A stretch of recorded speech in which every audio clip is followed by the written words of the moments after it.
Hello everyone and welcome back to Russell Movie Reviews, the show where I review stuff that's mostly pretty good and maybe one of the best movies of all time, or a film that absolutely sucks and should remain in the depths of hell. Now, as I said on the Gamer Super Monster review, after watching all 8 Showa Gamer films, I needed to take at least a week break. Watching all of those films, good or bad, it was very time consuming, and I just needed a break. So went on a break, went camping with my family, so I could kind of just kind of think about something else other than making these videos. But I'm back, and so in today's video, as you guys can tell by the title and the thumbnail, today I'm gonna be reviewing and discussing Dead Poets Society, which came out on June 9th of 1989. And my history with this film is whenever I would ever... This was not a film in my childhood. Not even when I would ever mention, because if you guys can tell by the cover, it's a Robin Williams film. And I think it is the first ever Robin Williams film I've ever discussed in the series, so good job. But yeah, whenever I would ever talk about Robin Williams, it would always be like a lot more of his like comedy roles, like Aladdin, and like some of his like animated stuff, and like some of his like comedy stuff. Never his like more serious roles like Dead Poets Society, but other films like Insomnia and 1 Hour Photo. So yeah, this was kind of a film that kind of skipped past my radar. And then a couple years ago, I saw a review by Off the Shelf Reviews, which I will leave a link down in the description below to get check that video out. But watch this video first. I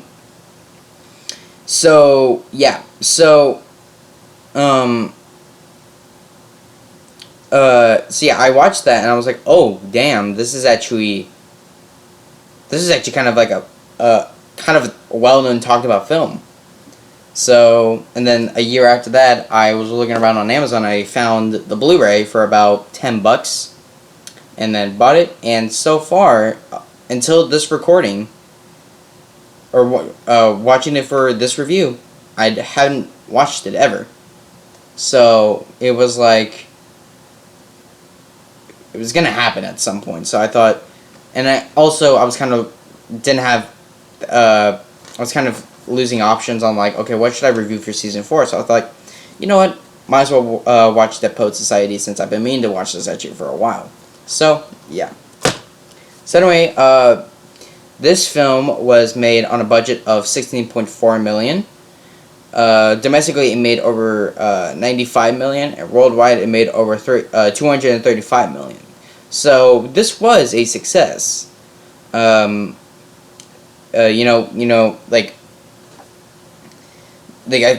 domestically, it made, I know over at least 3 times its budget. So that's got to be something.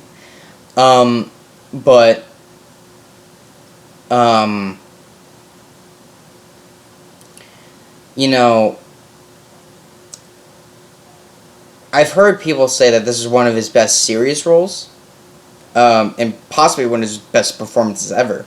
Along with Aladdin, Good Will Hunting, and stuff like that. So I was like, okay.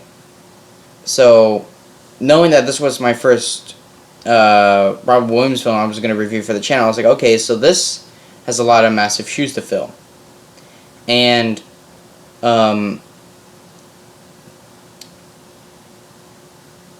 this was directed by Peter Weir, who I didn't really hear much. I didn't know much about him before doing this video. And so I'll just mention some of the behind-the-scenes facts right now, since it kind of has to deal with him. That he kind of he told the casting crew that um, that you know if there is something that you guys want to suggest for a scene, or maybe how like for example, like suggesting like how the camera should be put or how it should be directed, and if you want to like improv something, let me know. We'll see if it works. Just don't be offended if I don't use it. And so yeah, and then he also basically told all the young actors in the film, which I'll mention all their names in a little bit. He told all of them to he basically made all of them sleep or just hang out in one room for a couple days to kind of build that bond together with all of them. So I thought like, okay, that's actually kind of a cool thing to do. But anyway, let's well, and also apparently, according to some reports, Robin Williams was not like his usual self. He was kind of depressed throughout the production because, according to some sources, I think his wife apparently had either gone very sick or had passed away right before production started, and then right as it was about to premiere, his new wife, I think, had given birth.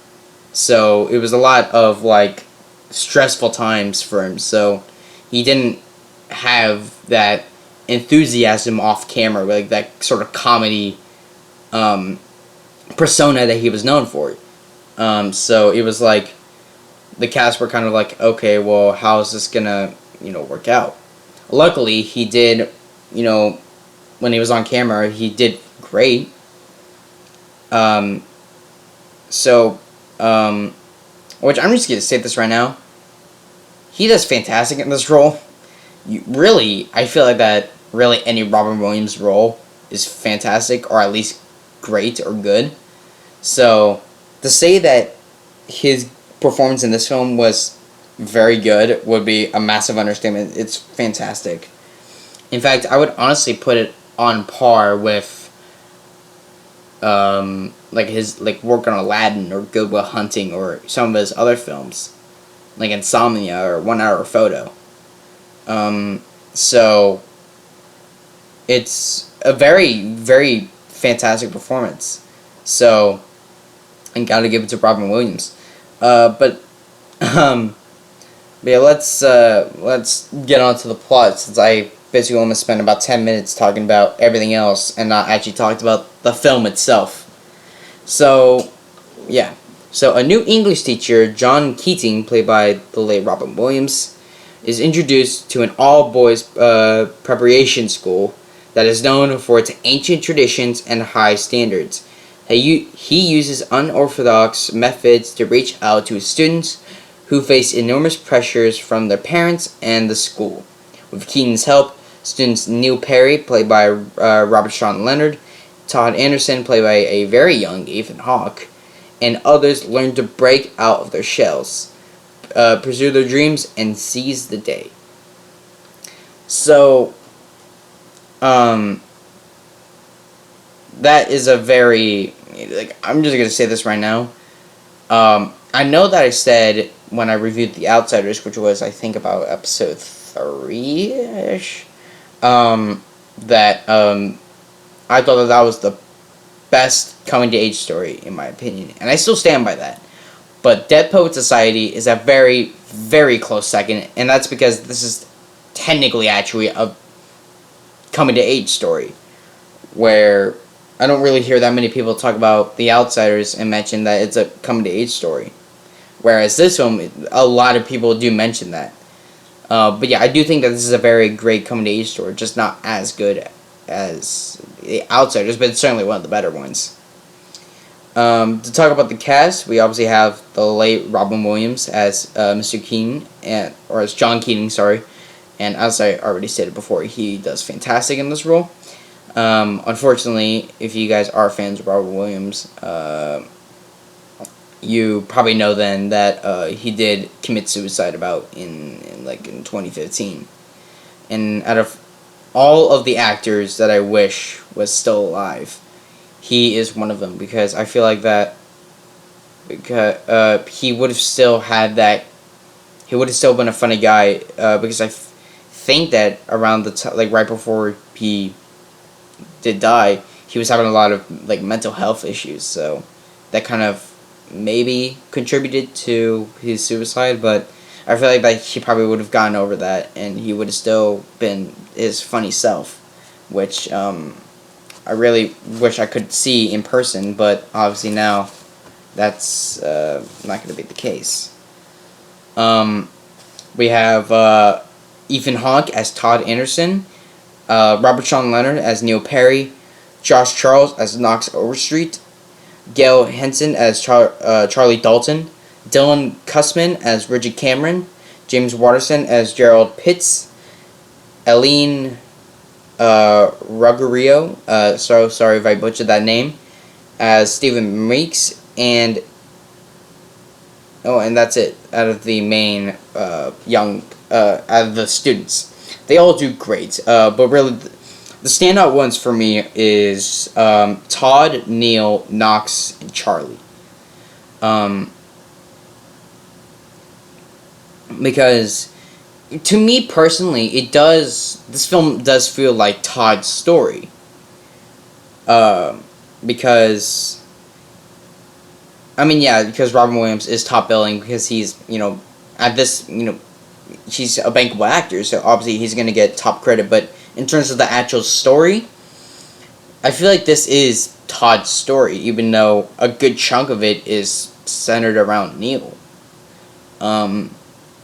But yeah, I just feel like that Todd is really the central character, and then I feel like that he's the main central character, and then Neil, Knox, and Charlie are central characters, but they're not the main central character. It's Todd. And then Richard, Gerald, and Steven are kind of like side characters, but are still mains. We also have Colin Irving as Chet Danbury. We have Chris Knoll. Or no, we have Alexandra Powers as Chris Knoll. She does great. Chet, he only does pop up in like a few scenes though, so he does all right. Only because of the fact that he barely pops up in the entire film, so he does fine with the performance he's given. And then we have the fantastic Kurtwood Smith as Mr. Perry, and Carla Bever as Miss Perry. I'm so sorry if I butchered your name. And they both do great. Miss Perry is a fine character. She's alright. But she can't beat Kurtwood Smith. He does a fantastic job. He's kind of like, I kind of see him like kind of like how I see Tim Curry, where he does fantastic roles, and most of the films that he does are either mediocre or kind of terrible. And so it's like if a film that he stars in is a 1-star rating, he's the reason why the film has the 1 star. Kind of the same thing with Kurtwood Smith, but not, I feel like, as much as Tim Curry. And finally, we have Norman Lloyd as Mr. Nolan, who is like the head of the school.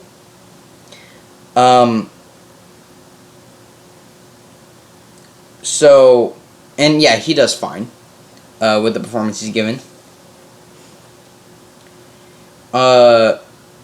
Fun fact about the film is that, kind of going along with all the stuff I said kind of near the beginning, is that Peter Weir gave the young actors, to be more specific, Todd through Steven, I believe, books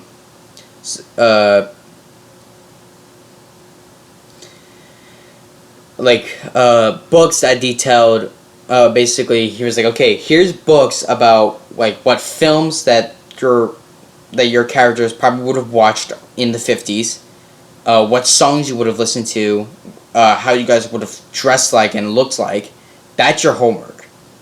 So, go. And that, because yes, this film does take place in the 50s. I don't exactly know which year it is. It might be 1959, but for all intents and purposes, it's set in the 50s. So it's like, okay, so yeah, you guys like will probably watch like these kinds of films, listen to this kind of music, look like this. Go and figure that out. That's your homework. And it's like, that's actually kind of a smart way of doing it, because that's like kind of already getting into character, because you're like, okay, this is your homework. Now go and do it. So it's like, that's actually kind of cool. Okay, now to go into favorite scenes. Oh boy, this is gonna be tough. If you guys have seen Dead Poet Society, you guys are probably already know where I'm gonna go with this. But for people who don't, which is probably the majority of you, spoilers. Spoilers. If I had fancy editing tricks, there would be like a text block saying spoiler.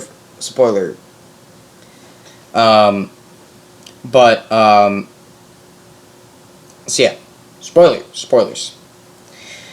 My first favorite scene is the actual introduction to the kids, because technically we do get introduced to them in the hall room when they all get introduced, or when they all, it's like the first day of like their school year.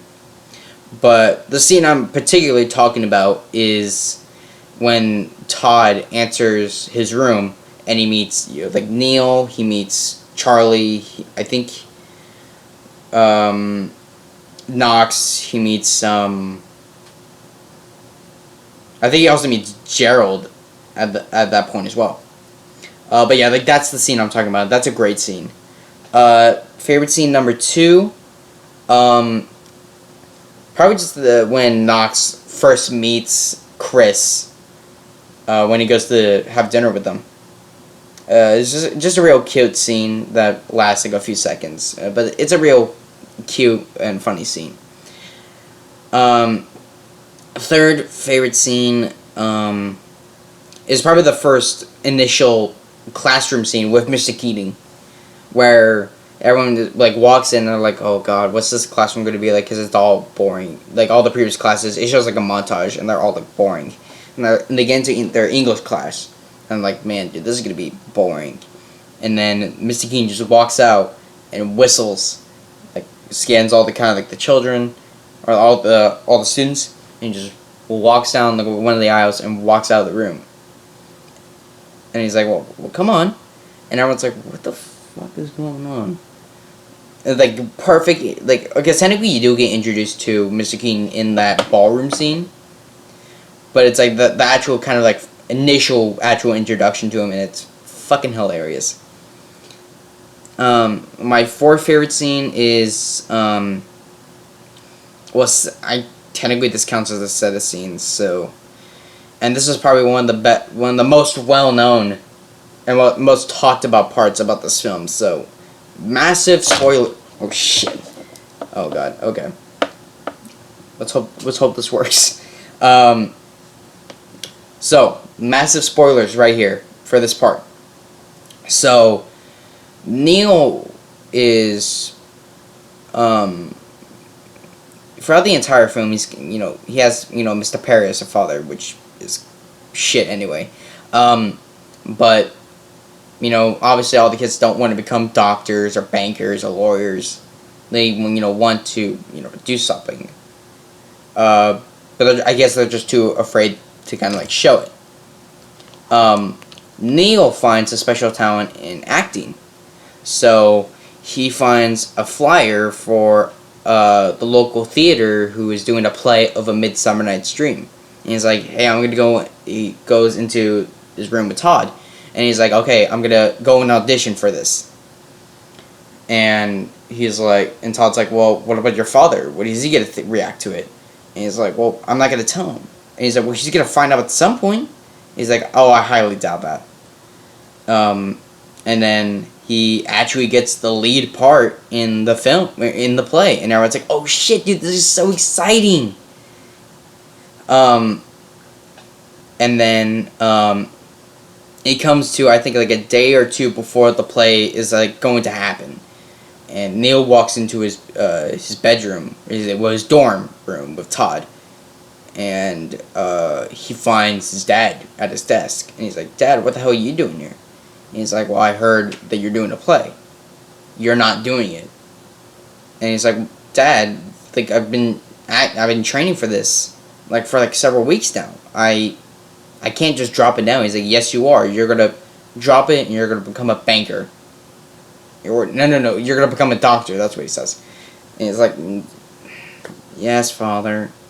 And then he goes to Mr. Keaton about it, and basically Mr. Keaton's like, "Okay." And they have this conversation at the end. He's like, "Okay, well, just go and tell your dad what I told you, and if it doesn't work out, then we'll, try and figure something out." So Neil doesn't do it. He just comes in the next day and goes, and he's like, Mr. Keaton's like, "Okay, well," he's like, "Did you tell him?" And he's like, "Yeah, I did," and he's fine with it. He's like, "Is he?" And he's like, "Yeah, he's totally cool with it." And you can tell that Mr. Keaton knows that he's just been lied to. Like by the emotion on his face kind of just shows it to me. Like, yeah, and his mannerism, like, and how he's reacting to it, he's like, "I know that you're lying to me, so I'm not going to show as much enthusiasm as I would have if he actually did say yes. But I'm not going to just diss it because that would just be kind of a dick move. So I'm going to show that I'm happy for you, but just not as much as I would have been." So the day comes of the play, and all the boys go with Mr. Keaton, including Knox, and he decides to bring Chris with him, and it's kind of like a date. And if I had to be completely honest, Neil kills it. He does a fantastic job at the play, but then you get this one shot of Mr. Perry walking into the theater, and immediately I'm like, "Oh fuck, I already know where this is going." If it wasn't for that shot, the one shot that after the play's done, and Neil gets like a standing ovation, like everyone's like, "Woo, go! Like you did great." Yeah, he walks out onto the theater, and it's just Mr. Keaton, or no, it's just excuse me, it's just Mr. Perry sitting there, and Neil has this wide, great smile. Oh wow, okay. He has this great smile on him, and then it just drops, like, and you just he's, and that shot right there is just, oh fuck. Yeah, this is not gonna end well for you, Neil. And then Mr. Perry drags him out of the theater. Mr. Keaton, sorry, I keep on getting those two mixed up. Mr. Keaton runs out and he's like, "Dude, you did a fantastic job, dude. I feel so proud of you." And he's like, "Okay." And then the one line that made me absolutely fucking hate Mr. Perry was when after Mr. Keaton's like, "Dude, you did great." Mr. Perry comes out and he's like, "Okay, Neil, get in the car," and he just looks dead eyes at Robin Williams. He's like, "Don't you ever come near my son again." And he just walks away. And the look on Robin Williams' face, it's me. And it's like, you fucking dickhead. Like, you could go and die. And, like, I think, what was it? I think it's Dalton, like, tries to go up and be like, "Hey, like, what the hell, man?" And he's like, "No. Let him go." And then they drive home. And then, basically, they enter his dad's office. And his mother's sitting there. She's crying. She's in hysterics. And Mr. Perry confronts him. And it's like, "Why the hell did you do it? Even though I already told you not to do it." And they just had this whole back and forth conversation, and it's just, and then the next scene, which if you guys have seen Dead Poet Society, you know where this is going. But to people who haven't seen it, which is probably the majority of you, this is where the spoilers are. Oh, actually, no, real quick. The way that it's shown in the film, how Mr. Perry takes away Neil from the theater is different from how the original script is. In the original script, the play didn't finish because because Mr. Perry walks onto stage, grabs Neil, and drags him out of the theater mid-performance.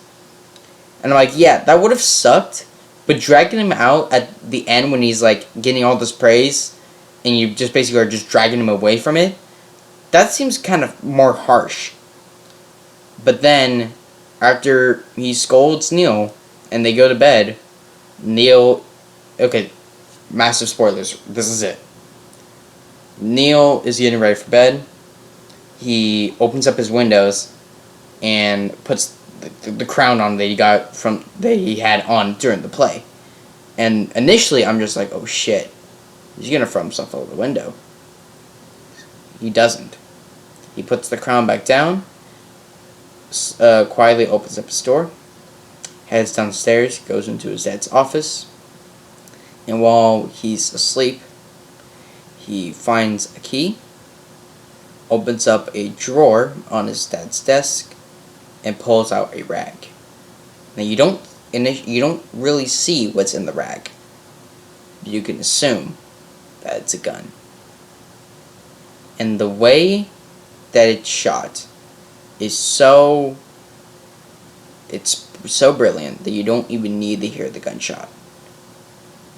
It just zooms out on this Neil sitting at the desk with the rag in front of him, and it just cuts to Mr. Perry. Like, what was that noise? What was that? And he notices that he gets up, turns on the lights. He realizes that Neil isn't in his room. Heads downstairs. Heads downstairs.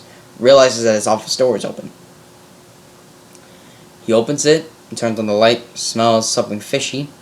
Sees the smoke billowing up from the desk. Walks around the corner and he sees the gun on the floor. And then the audience realizes that Neil has shot himself. He committed suicide.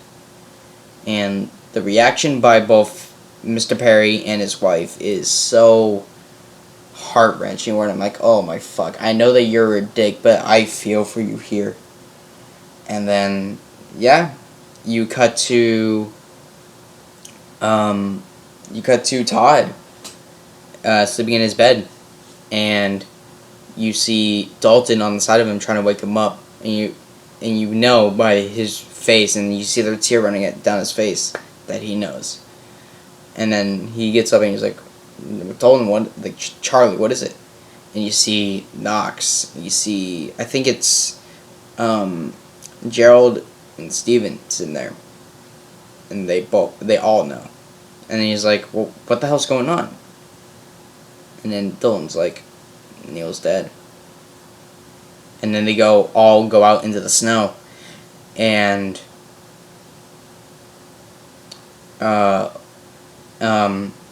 the one thing that got me on that was when Todd turns around and all the boys stop, and he just goes, it looks so beautiful out here. And then he drops down to the floor and he just breaks. And it's just, oh no, it's just like, it makes me want to cry. And then he runs out into the snow. And then I kind of picked this up because it doesn't really mention it throughout the film. But at the beginning, when Todd walks past Mr. Nolan, he shakes his hand and Mr. Nolan goes, you have some pretty big shoes to fill by your brother. And then what I kind of thought about with the snow sequence is that Todd's brother had died. It doesn't explain it in the film, but from what I got, it kind of, especially with that snow sequence, it kind of showed that, yeah, Todd's brother had killed himself, or no, had died, and then Neil was kind of like the closest thing to a brother that she got, and then now he's dead. and then the whole school goes into investigation about Neil's death and the unorthodox teaching methods of Mr. Keene. And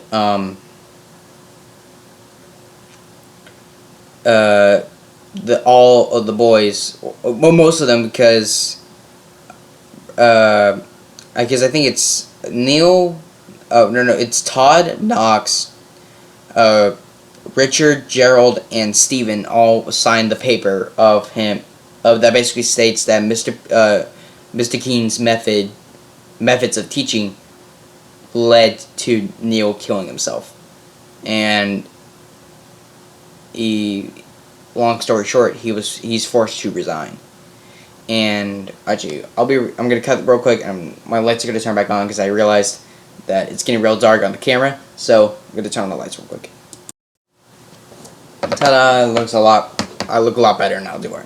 So yeah, so he's forced to resign, and the final scene is Mr. Nolan teaching the English class up until the exams, and they start reading through the English books, and then Mr. Perry comes in, or no, Mr. Keene comes in to grab some personal belongings, and then as he starts to walk out, Todd initially stands up. He's like, I think he tries to say like it wasn't my fault, dude. They set me up, and it's like, and he's like, sit down, and then as he's like, he opens the door and he's about to leave, and Todd stands up on his desk and just says, "Oh, Captain, my Captain," which is a recurring theme throughout. Well, not a recurring theme, but it is a with the first class scene with Mr. Keene. He leads them out to the wall of like trophies and shit like that, and it shows, and he says, "You can call me Mr. Keene, or you can call me, or you can say, oh, Captain, my Captain." And the boys started, calling him that. And so Todd stands up on his desk and says, "Oh, Captain, my Captain." And then that's like, let's fucking go.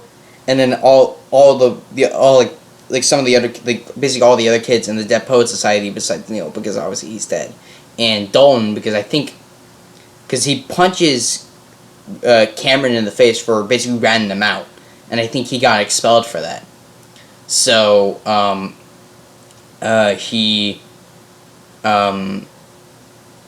and so basically Todd, Knox,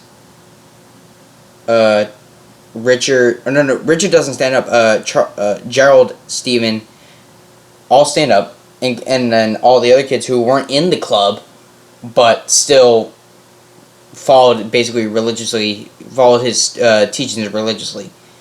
And then my favorite scene, this is technically my favorite scene, it's not even a scene, it's like my shot, is Robin Williams standing at the doorway, and then the music's playing up, and he just goes, "Thank you, boys. Thank you." And he walks out, and just lingers on a shot of Todd, and then cut to black. And that is how I honestly thought Robin Williams had died for me. And that's how I envision it for the rest of my life, is him just standing in that doorway and just saying that line, but that music playing, and just walks through there, never to be seen again. And like I said, and the score for that scene, oh my god, it's so good. And then really the whole score for the entire film is good overall. This is unfortunately kind of one of those films where the score with the film is absolutely fantastic, but by itself it doesn't really work, except for that final scene. So that is so that track is just amazing. It was composed by Maurice Jarre, so sorry if I butchered that name, and like I said, you did a great job on the soundtrack. And so yeah, so I guess technically my favorite scene is that ending, but yeah, but my favorite shot is that last shot of Robin Williams. So, yeah. So, final thoughts on Dead Poet Society. If you couldn't tell by my 35-minute reviews so far, I love this film. It's one of my favorite coming-to-age stories. It's almost perfect all around. There's a few scenes that kind of are not as good as the whole rest of the film, which is why I'm going to give this film an A. Like I said, those couple scenes kind of basically I can't really give it an A+ for that, but it does deserve at least a solid A. So, yeah. And I think really anything lower than an A is a massive disservice to this film. So, do I recommend this film? Absolutely. If anyone wants to get into some of Robin Williams' more serious films, this is a good place to start out. I would say start out with either this or Good Will Hunting as a good way to start off with his serious films. But if you're just getting into Robin Williams in general, I say start off with something like Aladdin, because that's a lot more family oriented. But anyway, guys, hope you guys enjoyed this review of Dead Poet Society. You can click over here on my face to go to my channel, or just click down there at my username, and make sure to hit that subscribe button and hit that bell icon to get notified when future videos are coming out.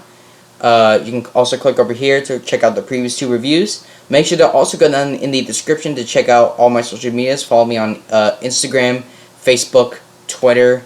Also follow me on Twitch, because I also do some live streaming as well. And I will leave a link in the description below to that review I kind of mentioned a little bit ago, or at the beginning of this review, which does kind of go more into depth about some of Peter Weir's ways of directing, and how kind of what happens to Robin Williams before during the production.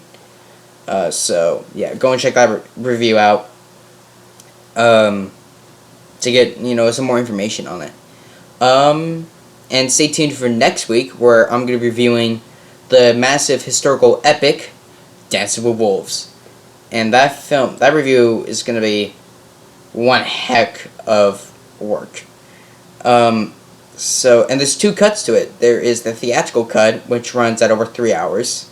And then there's the extended cut, which runs over 4 hours. So, on this video, in the comment section below, I want you guys to comment whether I should watch the theatrical cut or the extended cut, and I'll make a little comment on there where you guys can reply to it to answer whether I should watch the theatrical or the extended cut, and I'll leave the run times there to kind of show which version, how long both cuts are. But anyway, stay tuned for next week for the Dancing with Wolves review, and stay tuned for the next video. Oh, Captain, my Captain. Live long and prosper. Hail.